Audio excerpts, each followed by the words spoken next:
Here's a little PSA for you guys. Please do not buy Atlantic salmon from Costco. I know it's cheaper than the wild salmon, but please don't do it. Wanna buy? Right here. Yeah. Artificial food dye is added to Costco's Atlantic farm-raised salmon. That's disgusting.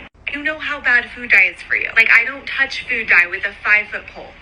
So do they actually add food dye to the salmon at Costco? Well, yes and no. They don't physically take farm salmon, add food dye to it, and then put it on the shelf. The way that they get the color on the salmon is by adding a specific nutrient into their food pellets to give them this pink color. And that nutrient is called astaxanthin. And while I know that sounds scary, it's the exact same nutrient that wild-caught salmon in the ocean eat to get the pink color.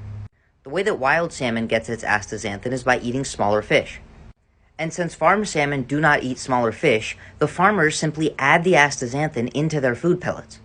So in essence, they're eating the exact same thing. And the reddish-pink color in both farm and wild salmon is the presence of astaxanthin. There is no artificial food dye like Red 40 or another food dye that's oftentimes used in baking.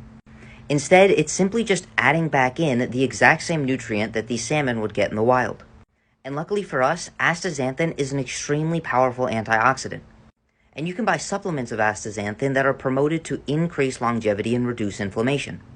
And many reviews point out the anti-inflammatory effect and the fact that astaxanthin can be extremely helpful for helping with diseases, and even help with pathogen infection.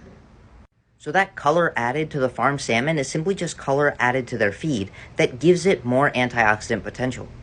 And a recent review actually indicates that there's far less toxins, dioxins, PCBs, and heavy metals inside of farmed salmon, meaning there's a potential to be exposed to less toxins than would be in wild-caught salmon because unfortunately our oceans are quite polluted.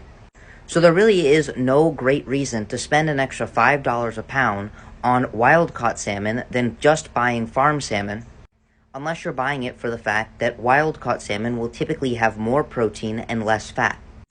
Other than that, there's really no difference, and you may actually be exposed to less toxins with farm-raised salmon. So if you want to learn how to take control of your health and energy and not spend a lot of money on unnecessary food items, send me a DM to sign up for coaching.